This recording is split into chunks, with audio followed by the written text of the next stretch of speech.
The boy's breath hung in the cold morning air as he stepped between the screaming child and the men dragging her toward the car. No weapon, no plan, just a trembling 12-year-old choosing danger over disappearance. Tires screeched. A biker turned, and everything that followed rewrote his life. Welcome to M Facts. Before we start this story, tell us where in the world you are watching from, and if you believe kindness should never die, please subscribe and help us keep stories like this alive. The nurses said Owen was stabilizing, but the room felt too bright, too loud, too clean for a kid who'd learned to sleep with one eye open under a bridge. Even breathing hurt, sharp lightning at his ribs, dull thunder behind his eyes. He let out a thin breath, trying not to whimper. He didn't want them to hear that. Weakness drew attention. Attention was dangerous. The door cracked open. A nurse pushed in a cart, humming softly. Owen kept his eyes half closed. Observing without being observed was a habit he couldn't shake. She adjusted his IV, checked his monitors, then hesitated. "They're still out there," she whispered, eyes flicking toward the hallway. He didn't understand at first. Then footsteps passed, heavy-paced, purposeful, boots, not hospital shoes. Someone coughed low and gravelly. A man's voice spoke quietly, respectful but firm. Bikers, still guarding the door, still taking shifts, all for him. Owen swallowed, throat tight. He couldn't make sense of it. Adults didn't stay, they didn't show up twice. And protection, that was something he'd learned to give himself or not at all. When the nurse left, Owen stared at the ceiling tiles. He tried to piece together the moments before he blacked out. Violet's scream. The men's hands, Rusty barking. The motorcycle president kneeling beside him, blood on Owen's lips and fury in that man's voice. Owen had expected yelling, blame, police. Not this. A shadow moved past his door. A silhouette paused, broad shoulders outlined by fluorescent light. Someone standing guard again. Owen closed his eyes, overwhelmed. He didn't understand what the Hell's Angels wanted with a kid like him. But he felt something warm press against his leg, Rusty, curled in his blanket, refusing to leave. Maybe everything was changing. Maybe that was the problem. Victor Hale hadn't slept in 2 days. Not since he'd pulled a blood-soaked boy off the pavement and screamed for an ambulance. He'd seen injuries in his life. Bike wrecks, bar fights, roadside disasters. But nothing prepared him for the sight of a child beaten senseless defending his daughter. Now he stood outside Owen's hospital room, arms crossed over his cut. The Hell's Angels patch on his back marked him as trouble to civilians, but everyone inside this hallway walked carefully around him for another reason entirely. The look in his eyes, it wasn't rage, it was responsibility. Bear approached, his boots thudding softly. "Vic, he's awake again." Victor nodded but didn't move. Kid's scared, doesn't need a wall of leather staring at him. Bear scratched his beard. He also doesn't need to think we left. Victor exhaled slowly. He could still hear Violet's scream echoing across the park. The way her tiny arms had wrapped around his neck afterward, trembling so hard he felt every shiver through his chest. "He charged them," Victor whispered. Saying it out loud made no more sense than the first time. 2 grown men, he barely weighs 100 pounds. Bear's eyes softened. You know why. Victor did know, not fully but enough. He'd seen that look before, kids who'd been ignored so long that stepping toward danger felt easier than believing someone else would step in. He peered through the small window in the door. Owen lay still, too still, as if bracing for a blow. Victor's jaw tightened. "When he's ready, I'm talking to him, not as president, as a father." Bear nodded. Down the hall, Violet peeked around her mother's legs, eyes wide, clutching a stuffed bear. Even she knew her life now belonged to that boy in the bed. Owen woke again to the sound of wheels squeaking and hushed voices drifting from the hallway. His entire body pulsed with pain, but it wasn't the pain that made him freeze. It was the sound of a familiar bark. Rusty was sitting at his bedside, tail thumping once each time Owen blinked awake. "There he is," the nurse smiled softly, setting down a tray. "Your friend hasn't budged in hours." Owen touched the dog's fur with trembling fingers. "You stayed," he whispered. Rusty rested his chin on the mattress as if answering, "I always do." The nurse adjusted his blankets. "There's someone who's been waiting to see you," she said gently. "No pressure, you just say the word." Owen stiffened. His heart sped. "Who?" She pointed her chin toward the door. "The man whose daughter you saved." His mouth went dry. He remembered the leather vest, patches he didn't recognize then but understood now. Hell's Angels. President, the detective had said, a man with weight behind his name. "No," Owen rasped instantly. "No, please, not him." The nurse crouched beside him. "Honey, he's not here to hurt you." That's what everyone says before they do, Owen muttered, voice cracking. Her face softened with understanding. Then let's take it slow. He won't come in unless you agree. Owen stared at the wall. He didn't owe that man anything. Didn't need thanks, didn't want questions. Adults took interest for exactly one reason: they needed something. But then he heard it, a small voice down the hall. Is he okay, Daddy? Violet. Owen closed his eyes. The girl with the laugh like wind chimes. The girl who'd almost been dragged into a car because nobody else noticed. Just him, Owen whispered. Not all the men, just him. The nurse nodded, relieved. I'll tell him. Rusty pressed closer, as if preparing to shield him from whatever came next. Victor entered the room slowly, hands visible, shoulders lowered, the same way he approached frightened rescues at the shelter his wife volunteered at. Owen tensed anyway, eyes tracking every movement. Victor stopped 2 steps past the door and said nothing at first. Just took in the tiny frame buried under hospital blankets, the bruises painting his skin, the dog refusing to be moved. You don't have to talk, Victor said quietly. I just needed to look you in the eye and say, my daughter is alive because of you. Owen swallowed hard. Compliments made him suspicious. Adults only praised kids right before asking something impossible. Victor seemed to sense this. He pulled a small chair closer but didn't sit. I'm not here to pry. I'm not here to drag you into anything. I owe you more than I can say. Owen kept his gaze on Rusty. You don't owe me. I didn't do it for you. Victor nodded once. You did it for her. A silence settled between them, thick, heavy, honest. She's been asking about you, Victor added softly. Keeps calling you the brave boy. I told her your name if that's okay. Owen's throat tightened. Why are you really here? Victor considered his answer. Because you were alone out there. And no kid should be alone. Not after what you did. Not after what you survived before that day. Owen flinched. You don't know anything about me. No, Victor agreed. I don't, but I'd like the chance to. Another silence. Rusty let out a small whine, nudging Owen's hand. Finally, Owen whispered, I don't trust men with patches. Victor didn't take offense. Fair enough, I'll earn it or I won't, but I'm here, and I'm not walking away unless you tell me to. For the first time, Owen didn't tell someone to leave. The conversation had drained him, and Victor saw it. He stepped back, letting the kid rest, but as he reached the doorway, Owen's voice, small, uncertain, followed him. Are they still out there? Victor paused. Who? The bikers. Victor exhaled softly. Yeah, they're taking shifts. Nobody's pushing inside. They just want you safe. Owen's brow tightened. Safe means invisible, not guarded. Victor's chest ached at how sincerely the boy believed that. Maybe that was true before, he said. Doesn't have to be now. He stepped out after Owen gave a tiny nod, and the hallway air felt heavier than before. Bear leaned against the wall with 2 other members, arms crossed, watching silently. How's the kid? Bear asked. Victor rubbed his face. He's not ready for anything. Trust is complicated for him. Bear grunted. Makes sense. World kicked him hard. Victor nodded. We take this slow. Carmen approached then, Violet holding her hand, dragging her stuffed bear along the linoleum. The little girl peeked toward Owen's doorway but didn't step in. Did he see you? Carmen asked. Yeah, Victor said quietly, and he's scared of us, but he didn't tell me to go to hell, so that's progress. Carmen squeezed his arm. He's a kid who's been surviving alone. You'll have to meet him where he is, not where you want him to be. Victor knew she was right. The club wanted to repay a debt, but Owen didn't understand debts or codes or brotherhood. He understood hunger, fear, and disappearing before someone hurt him.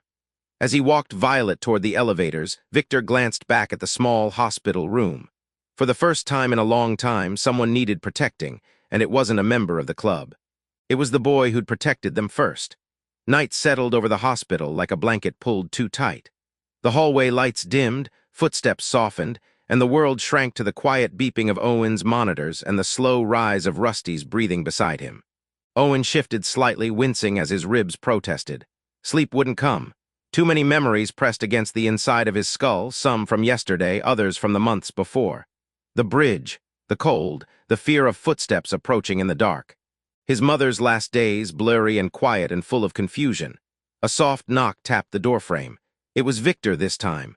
A woman stepped inside, long dark hair braided over her shoulder, jacket slung over one arm. No patches. No boots, civvies, her eyes were warm but tired.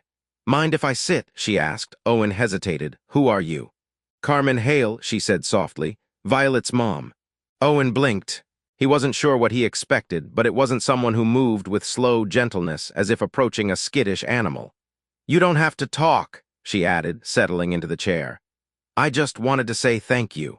And to tell you Violet's okay. She slept in our bed last night, woke up twice crying, but she's safe because of you." Owen's jaw tightened. Praise still felt like a trap. Carmen's eyes flicked to the notebook resting on the bedside table. "Victor showed me some of your drawings, the plates, the sketches. You were watching out for people long before yesterday." He swallowed, throat thick, just noticing things. "That's a gift," she said, "even when it feels like a burden." Rusty nudged Owen's hand, and Carmen stood, sensing his exhaustion.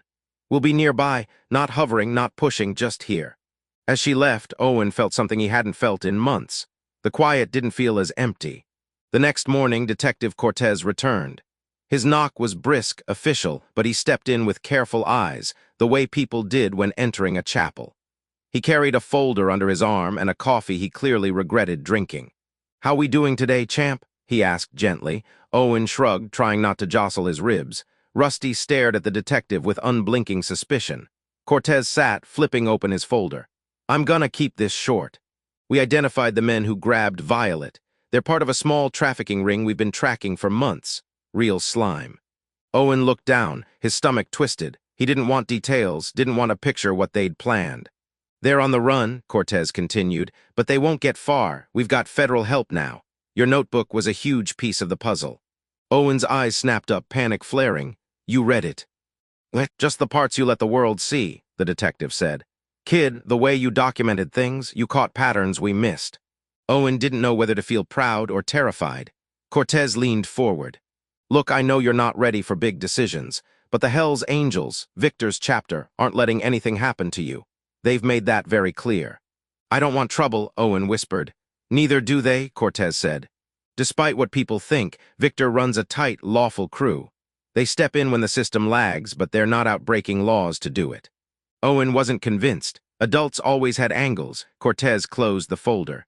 "The kidnappers might try to cover their tracks. You're safe here, but we're moving you to a private recovery suite tomorrow. Less public, tighter security." Owen felt the room tilt. More attention, more eyes. Rusty pressed closer, grounding him. Cortez stood. "Hang in there, kid. You're not alone anymore." That, more than anything, scared him. The transfer happened early the next morning. 2 nurses, a security guard, and Victor himself escorted Owen down a quiet hallway rarely used by patients. Rusty trotted beside the wheelchair like a self-appointed bodyguard. The suite was bigger than anything Owen had slept in since the old apartment with his mother. Soft lighting, a private bathroom, even a little couch. Too much space. Too much quiet. It didn't feel deserved. His breath quickened. Victor noticed immediately. "If this feels like too much, say the word. We can scale it back." Owen shook his head, ashamed. "I just don't know how to be here." "How to be safe?" Victor asked quietly. Owen didn't answer. He didn't need to. Victor crouched beside him, voice steady. "You're not trapped, kid. Door's not locked. Nobody's gonna corner you. And nobody out there gets near you without going through me first." Rusty hopped onto the couch, circling twice before settling. Owen almost smiled. Victor hesitated, then added, "Violet made you something." He reached into his jacket and pulled out a folded paper. Owen took it carefully. Inside was a crayon drawing, 3 stick figures holding hands. One had a dog beside it. Above them, Violet had written in wobbly letters, "Thank you, OWEN. Your MY hero." Owen's throat closed, not from pain, from something else entirely. Victor watched him with quiet patience. "She wanted you to know she thinks about you every day." Owen traced the dog in the picture. "Heroes don't live under bridges." Victor didn't flinch. Maybe the world just forgot where to look. For the first time, Owen didn't push the man away. He let the drawing stay in his lap. That afternoon, Victor returned with someone new. A tall man built like a retired linebacker, thick beard braided into 2 neat ropes. But his eyes, dark, steady, held none of the threat Owen braced for. "This is Bear," Victor said, "our sergeant-at-arms." Owen froze. Titles meant power. Power meant danger. Bear saw it instantly and softened his posture, arms loose at his sides. "Mind if I come in?" he asked, voice surprisingly gentle. Owen shrugged.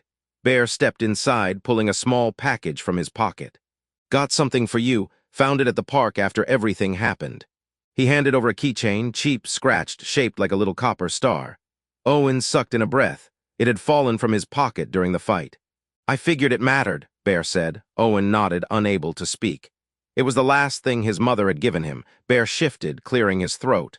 Club wanted to send people in to meet you, but Victor said no, said we take it slow. Owen glanced at Victor. He appreciated that more than he could say. Bear leaned against the wall.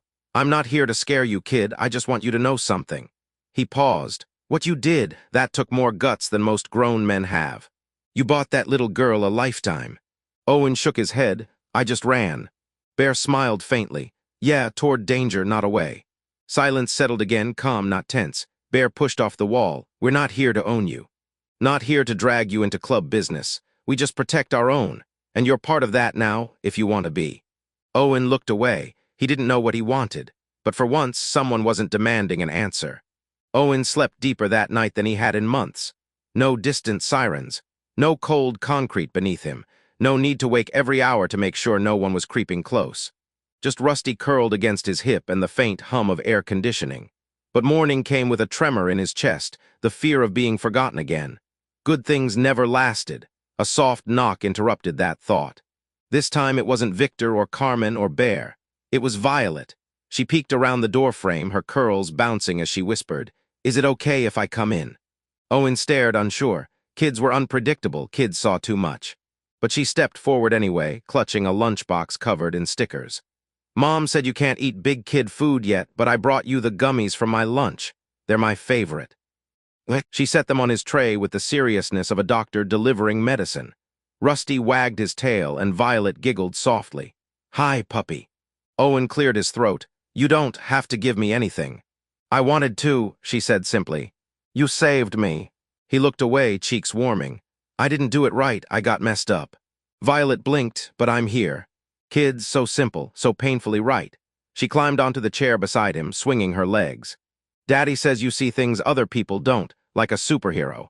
I'm not. You are to me. The words hit harder than any blow he'd taken.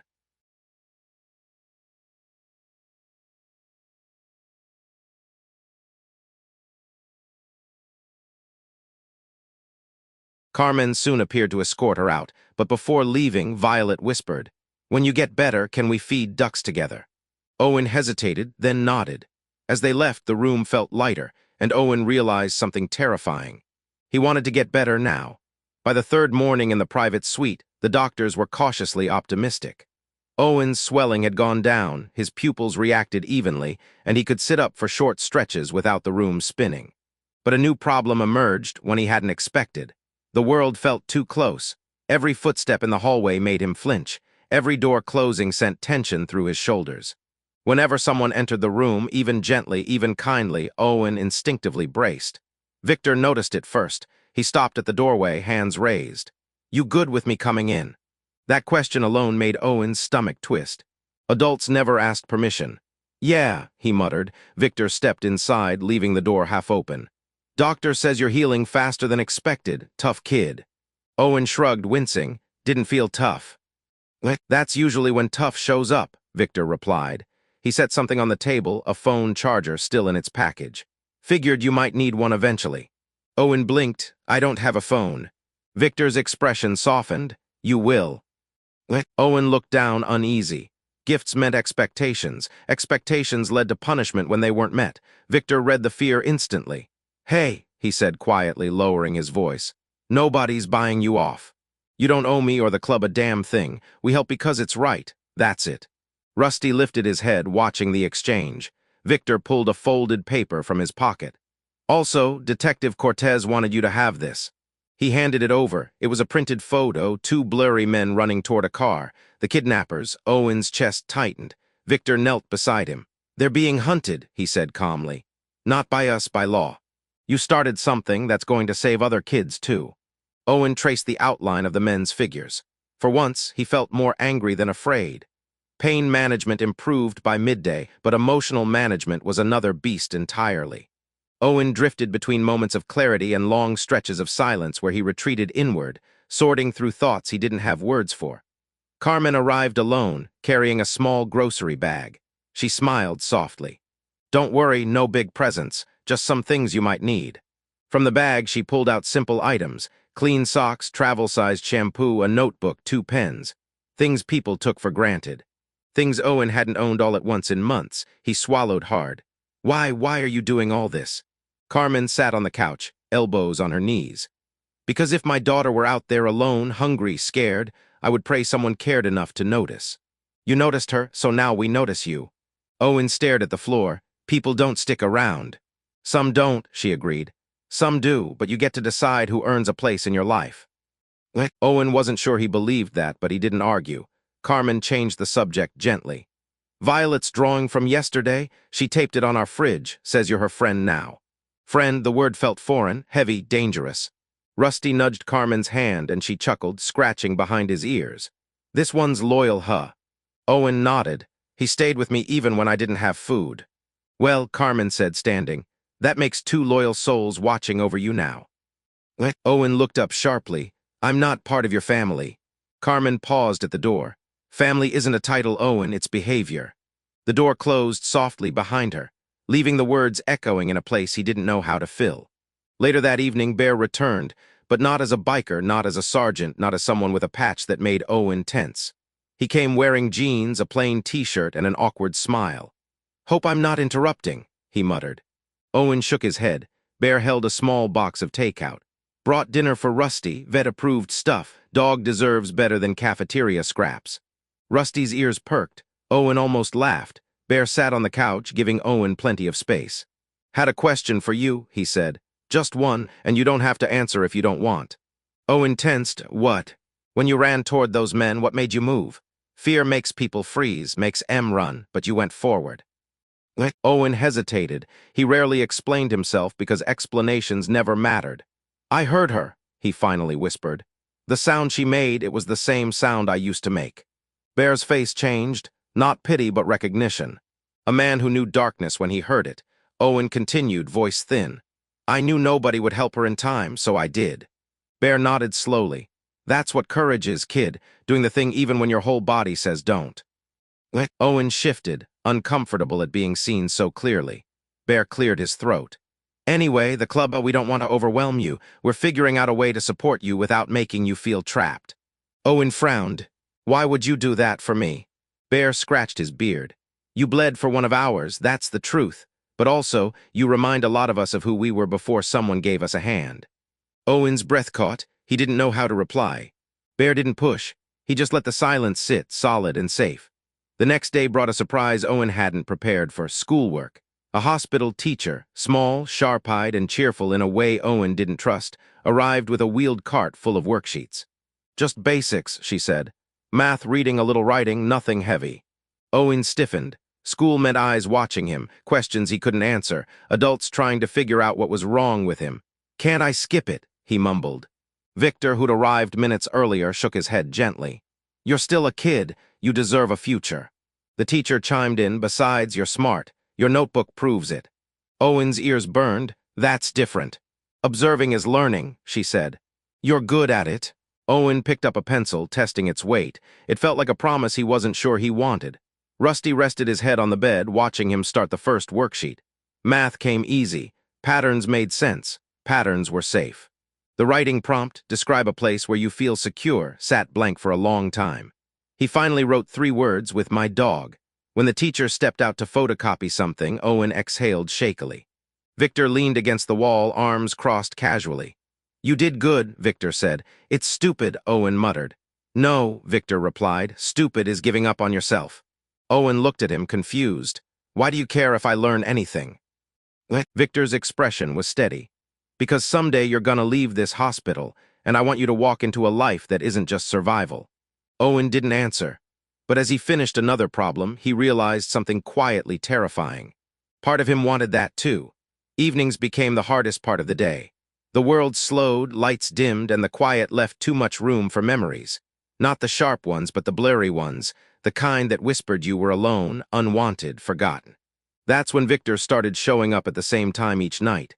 He never stayed long, never asked questions, never pushed. He just sat. Sometimes he told Owen about bike repairs he'd done that day. Sometimes about Violet learning to braid her doll's hair. Sometimes he said nothing at all. Tonight he brought a small portable speaker. I thought maybe you'd like some noise, he offered.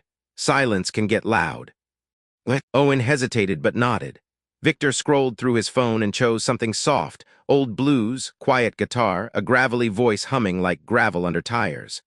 Owen felt his chest loosen. My mom used to play music like this, he murmured before he could stop himself. Victor didn't react big, just nodded.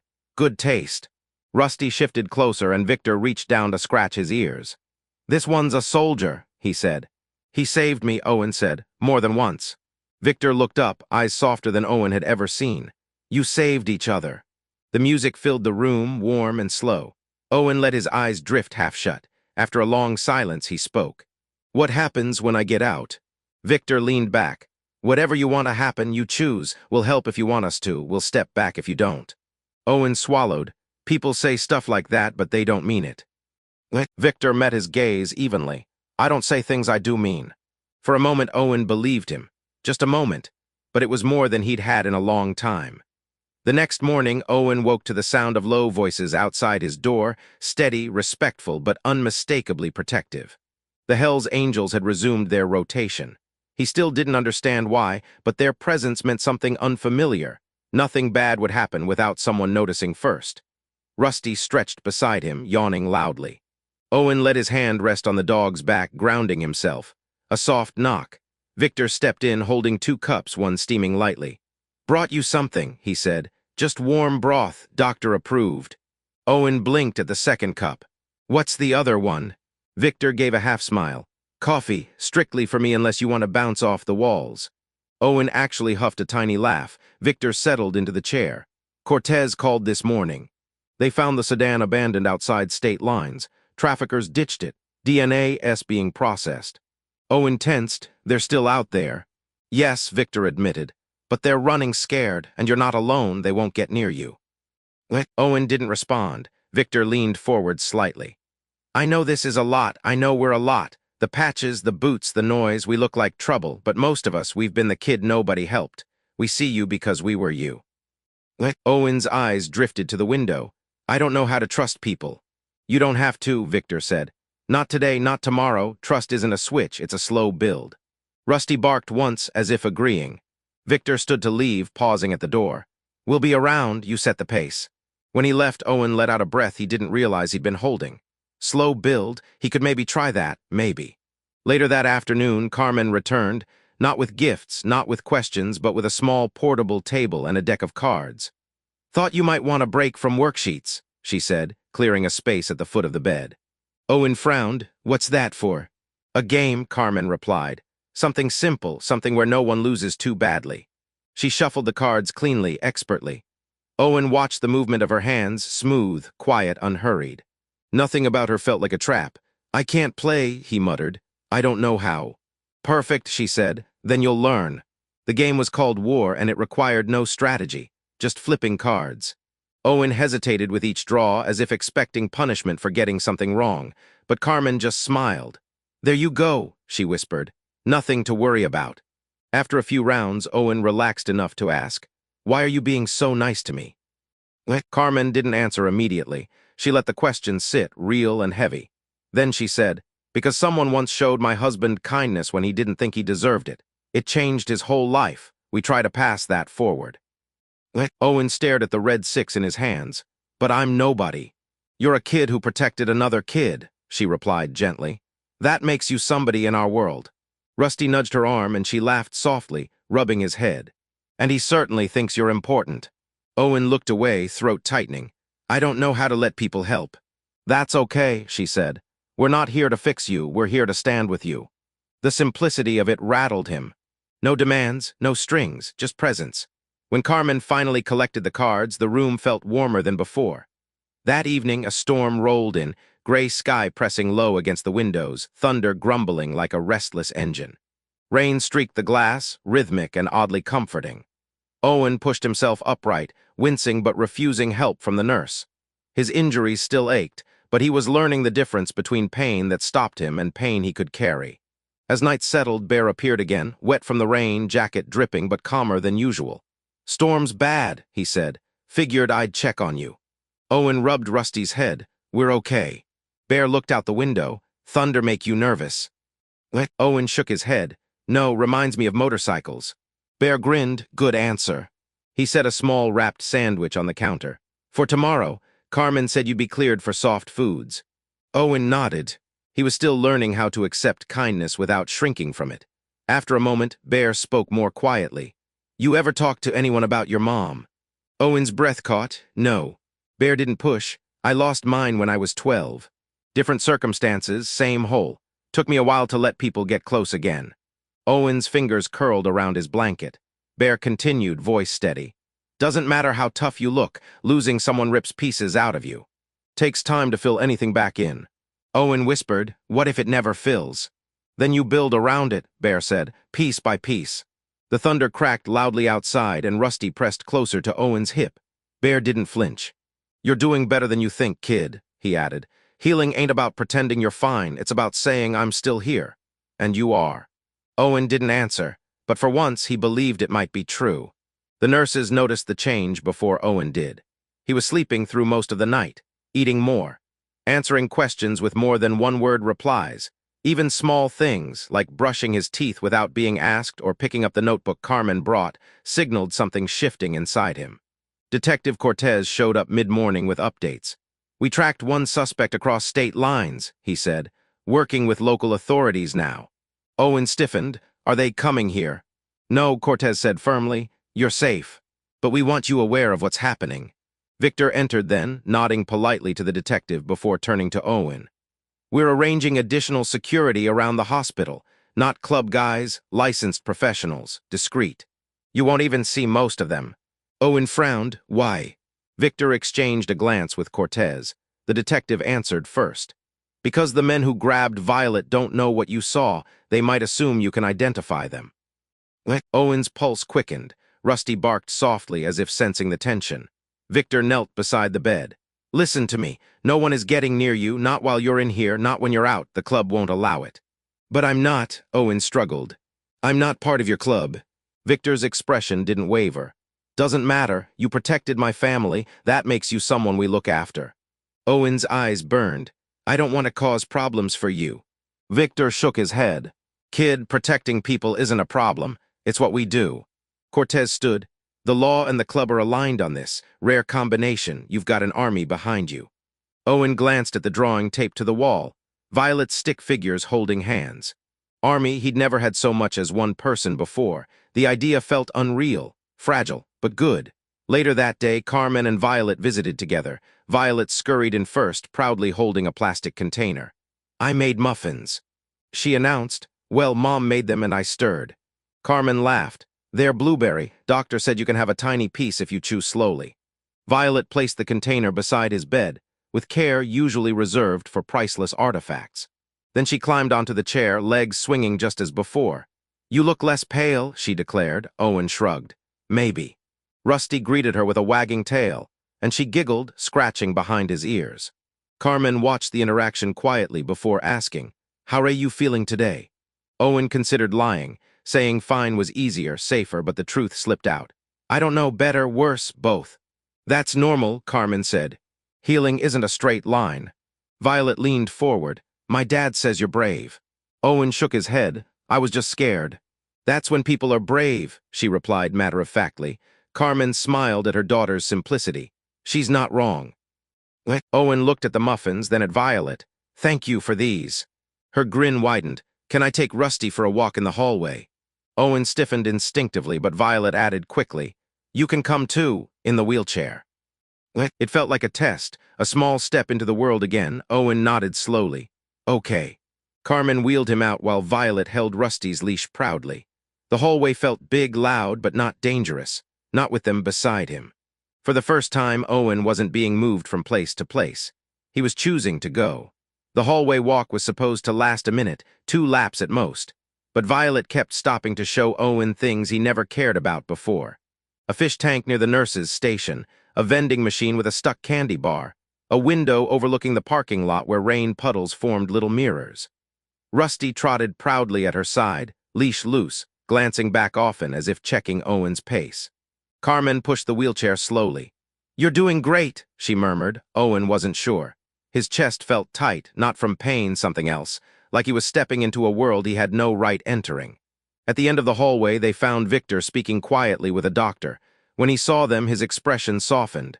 "Look at you," he said, straightening, "out and about." Violet beamed. "I'm giving him a tour." Owen lowered his gaze. "Just stretching." Victor stepped forward. "Easy, kid, it's just me." Victor stepped inside, closing the door halfway. He wore jeans, a faded t-shirt, and his vest slung over one shoulder, like he'd rushed over the second he heard something. "You okay?" Victor asked quietly. Owen took a shaky breath. "Bad dream." Victor nodded. "You want to talk about it?" "No, then you don't have to." Victor pulled up a chair.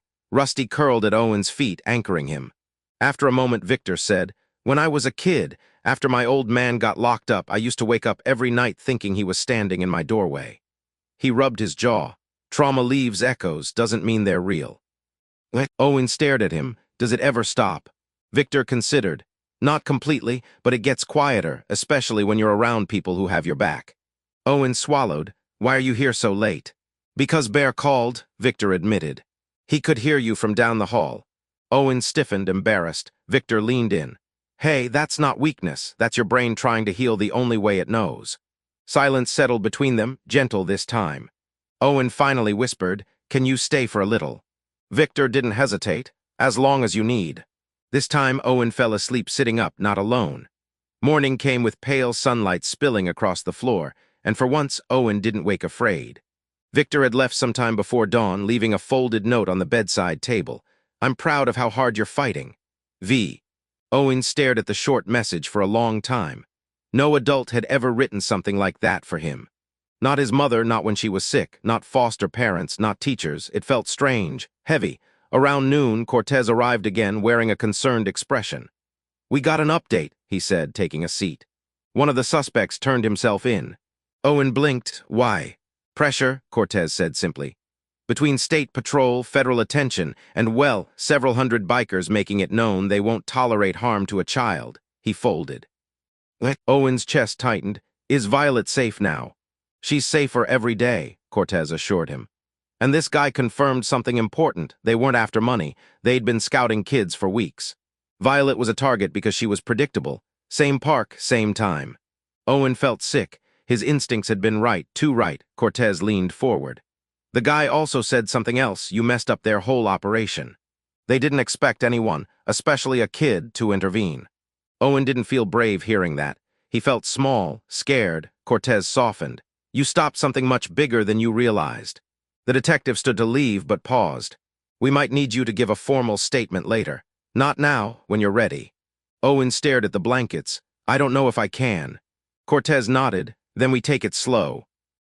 After he left, Owen whispered to Rusty, "I didn't try to be a hero." Rusty licked his hand, but the world didn't care about intent. It cared about what he'd done. By late afternoon, the suite felt too big, too quiet. Owen wanted noise, not loud, chaotic noise, but the kind that felt alive. The rumble of bikes, low voices, the scrape of boots on tile. Sounds he used to fear, but now found strangely comforting. He pressed the call button. A nurse entered. Can my dog go outside for a bit?" he asked. The nurse smiled. "Sure, I'll take him." But Owen shook his head. "No, I want to go too." Minutes later, he was in the wheelchair, Rusty's leash wrapped around his wrist, being pushed toward a small, enclosed courtyard. When the doors opened, cool air washed over him. The sky was painted with streaks of orange and purple. Owen inhaled deeply, earth, asphalt, distant rain. He hadn't realized how much he missed the outside. Victor appeared from a nearby bench, rising when he saw them. "Didn't think you'd be out today." "I needed air," Owen murmured. Victor nodded and stepped beside him, not hovering, just present. Rusty sniffed the patchy grass, tail wagging. After a long moment, Owen asked, "Were you there yesterday, when I had the nightmare?" Victor nodded. "Yeah." "Why?" "Because you called out," Victor said simply. "And because sometimes kids don't know they're allowed to need somebody." Owen looked at the sky. "I'm not used to people caring." Victor's voice dropped. "Then we'll teach you what it looks like." They stayed outside until the sun slipped below the rooftops. Owen didn't talk much, but he didn't retreat either. Rusty finally curled at his feet, satisfied. On the way back inside, Owen whispered, almost too quiet to hear, "Thank you." Victor didn't react big, didn't make a moment out of it. He just nodded and walked beside him. The next morning brought a different kind of visitor, someone Owen hadn't seen before. A middle-aged woman wearing business casual clothes and carrying a thin folder stepped into the room. "Hello, Owen," she said gently. "My name is Mrs. Lanning. I'm with Child Protective Services." Owen immediately tensed. His pulse hammered. CPS had taken him once. It hadn't ended well. Victor, sitting quietly in the corner, straightened but didn't interfere. "Mrs. Lanning pulled a chair close. I'm not here to remove you. I want to talk about options once you're well enough to leave the hospital." Owen stiffened further. "I don't want a foster home." "I know," she said calmly. "And that's not what I'm proposing right now." Owen blinked, uncertain. Mrs. Lanning opened the folder. "We've been reviewing your case. You've survived on your own for months with almost no support. That tells me you're resourceful, not unreachable. And according to the hospital staff, you've been visited consistently by the Hale family." Owen glanced toward Victor, who kept his expression unreadable, letting Owen handle this. Mrs. Lanning continued, "They've expressed interest in providing temporary guardianship if you want it. Not adoption, not placement, just a safe home while you recover and figure out your next steps." Owen's breath hitched. A home. The word felt too big for his chest. He whispered, "And if I say no?" "Then we work on a different plan," she said. "Your choice matters." Choice, another foreign concept. Victor finally spoke, voice steady. "No pressure, kid. Whatever you decide, we back it." Mrs. Lanning closed the folder. "Think about it. We'll talk again once more information comes in." When she left, the room felt too quiet. Owen stared at Rusty, who tilted his head as if asking what he wanted. A home, a family, a choice. He'd never had any of those, and now they were all standing at his door. Mrs. Lanning's visit hung over Owen like fog. A home, guardianship. Words he didn't know how to hold without dropping them. Every time he tried to imagine living with the Hales, his chest tightened, half hope, half fear. That evening, Victor returned with Violet skipping behind him. Carmen followed more slowly, carrying a thermos. Carmen sat on the couch while Violet plopped onto the chair beside Owen's bed. "Dad said you had to make a big decision," she announced, swinging her legs. "Like a movie hero." Owen flushed. "It's not heroic." Victor cleared his throat gently. "Violet, sweetheart, give Owen a minute." She nodded and focused on braiding Rusty's tail. Victor took the thermos from Carmen and poured warm tea into a cup, setting it on the tray table. "Chamomile," he said, "helps when your mind won't settle." Owen stared at the steam curling upward. "Do you guys really want me there, at your house?" Victor didn't blink. "Only if you do." Carmen leaned forward. "This isn't charity. This isn't us rescuing a stray. This is us offering a place where you're safe while you figure out the rest of your life." Owen's throat tightened. "What if I mess it up?" Carmen shook her head. "Homes aren't glass, Owen. They don't shatter that easy." Victor added quietly, "And you're not trouble, not to us." Violet looked up from Rusty. "You can sleep in the room next to mine, and we can draw ducks together." Owen felt something crack open, small but real. I don't know if I can say yes yet," he whispered. Victor nodded. "Then don't, just know the door's open." As they left, Violet turned and waved. "Good night, almost, brother." The word hit him square in the heart. Almost, maybe. Someday, the decision pulled at him for the next 48 hours. Nurses checked his vitals. Carmen brought homework sheets. Bear dropped by with updates about the investigation. But every time someone asked how he was doing, the answer lodged in his throat. He didn't know how to choose safety when danger had been his normal. Late one night, unable to sleep, Owen reached for the notebook Carmen had given him. New pages, fresh start. But instead of tracking license plates or suspicious patterns, he wrote a list. "Reasons to stay alone, can't disappoint anyone. Nobody can hurt me if I don't let them close. Rusty is enough." He stared at the words. They looked small, weak, built from fear, not truth. He turned the page. Reasons to go with the Hales, warm bed, real meals, people who show up. Violet smiles when she sees me. They listen. They don't ask for anything back. He stopped. The last line shook him. 7 I want to. His breath stuttered. Wanting things never ended well, but he couldn't deny it.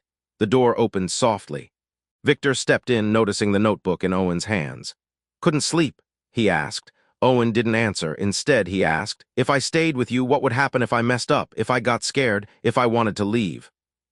Victor sat on the edge of the couch. "Then we deal with it, together. You're not a prisoner. You're a kid figuring out life. You get to change your mind. You get bad days. You get scared." Owen's eyes burned. "And you won't give up on me." "Never," Victor said. No hesitation, no doubt. Owen closed the notebook slowly. Maybe he could risk wanting. By the next afternoon, Owen had made his decision, at least enough of one to say it out loud. He asked the nurse to send Victor in. Victor entered quietly, wiping grease from his hands. "Heard you were asking for me. What's up?" Owen looked at Rusty. The dog's steady presence steadied him in return. Owen began, then stopped. Words felt too big, too fragile. Victor waited. "I want to try," Owen whispered. "Living with you, just try."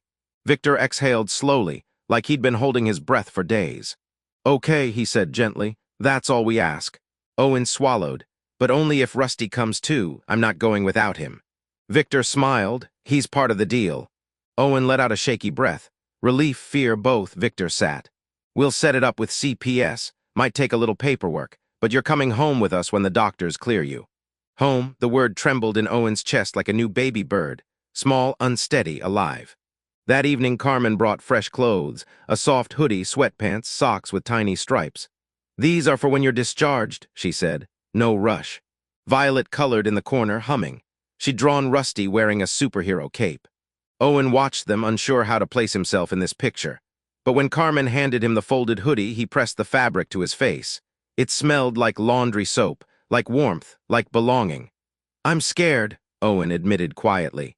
Carmen touched his hand gently. "Being scared means you're doing something brave." Rusty climbed onto his lap, careful of his injuries.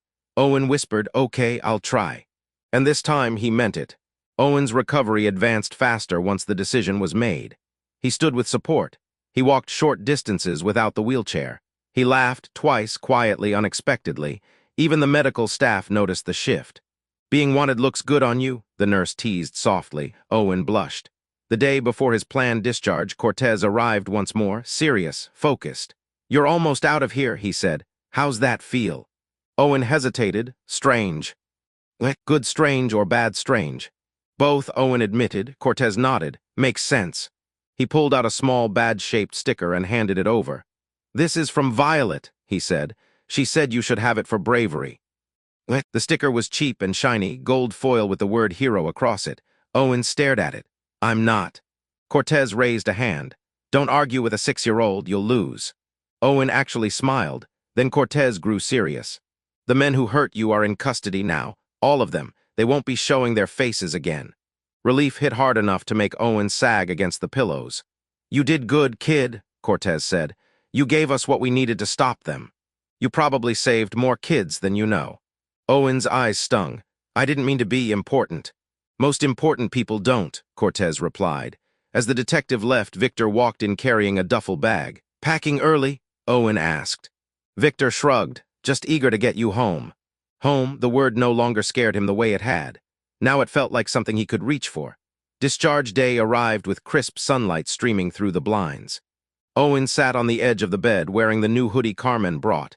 His ribs still ached, but he felt stronger. Rusty pressed against his leg, tail wagging anxiously. Victor entered, smiling. "Ready, kid?"